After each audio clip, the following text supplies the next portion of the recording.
This week's character profile is on Ironheart. There's a character I'm very excited to have come into the MCU. I think But a lot I of people said, are. did I say this to you on the podcast last week or was this in messages? I can't remember. I already know that this character is probably going to get a lot of hate. Last week we said this. And it makes me feel sick because there's fucking no reason for it. She's a dumb lit character.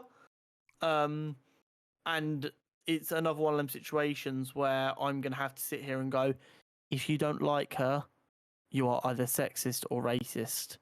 I don't have any reason to believe they're going to ruin the character. Don't get me wrong, they might ruin the character, in which case you might go, it's not that great. But even if the writing for the character is really bad, do not give hate to the actress.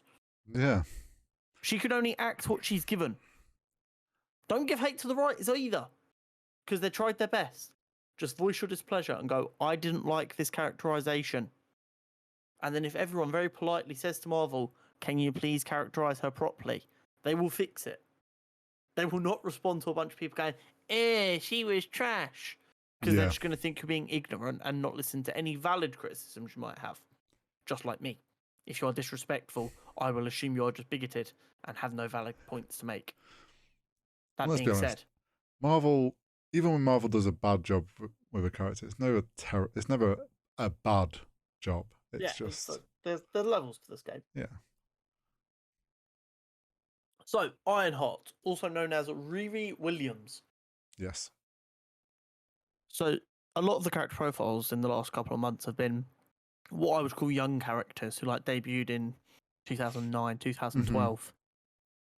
We have an infant character. Oh no.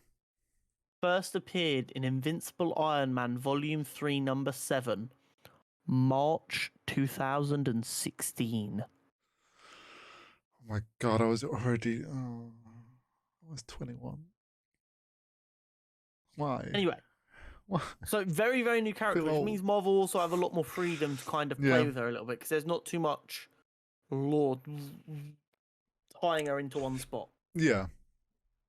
Anyway, so she was born in Chicago shortly after her father died. Mm-hmm. She lived with her sister, mother, and stepfather. At the age of 5, she was taken to see a behavioural professional after some problems at school. At which point, after many tests, it was determined that she was a super genius. Oh. And the very common thing of school wasn't challenging, therefore she got bored and caused mischief. Yep. Tale as old as time. Yep. At 11 years old, she was given a scholarship to MIT. Nice. And then this is when it starts getting really sad. At the age of 13, her best friend and her stepfather were shot dead in a drive-by shooting while they were having a picnic. That's pain. Yeah. And I mean, being the genius she is, she just kind of likes to tinker with stuff. She went to MIT. She's an engineer at heart. So she decided she would, to challenge herself, she would try and reverse engineer some old Iron Man tech. And she was successful and made her own kind of suit that was cobbled together through some stolen stuff from her university campus. And then while she was out doing a test flight, she stumbled across some escaped convicts and stopped them because why the fuck not? Yeah, you're in an Iron Man suit. And here's where it gets really funny. Tony kind of got wind of what Riri had been up to. Oh no. And kind of flew out to see her and went, look, as long as you do it right and you do it safely, I fully back you doing this. You seem smart, you seem able, just be safe. Yeah. And was quite supportive of her desire to be a hero. And then Riri would later fight alongside Tony in Civil War 2. Right. In which Captain Marvel's on the other side instead of Captain America. And then towards the end of Civil War 2, when Tony became comatose, Riri decided she would carry on his legacy and she became Ironheart. And she worked alongside an AI backup of Tony's consciousness to create her own armor. So this goes back to some people remember this on the internet, and they might have at the time seen it and gone, "Well, that doesn't make any sense. Why do people think that?"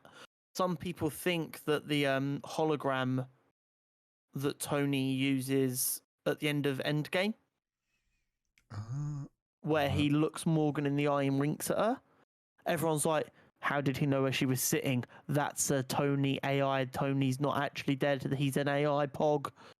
I mean, it's never been paid off. It might not be paid off, but that's why a lot of people thought that, because he has a history in the comics of becoming an AI. Okay. So yeah, so she's up to like her third level of armor.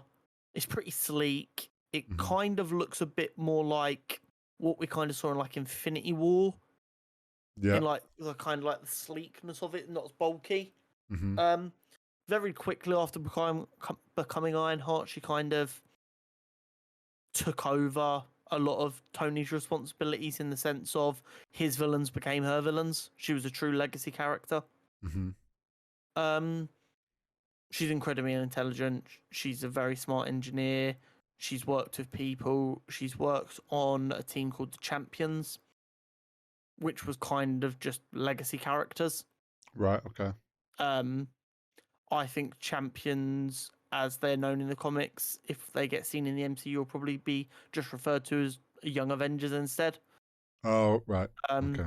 So I think the Young Avengers we end up getting in the MCU is probably going to be the culmination of a lot of teenage-centric teams that have been seen in the comics, and then kind of taking bits and pieces they like from all of them to make their version of the Young Avengers. Mm-hmm.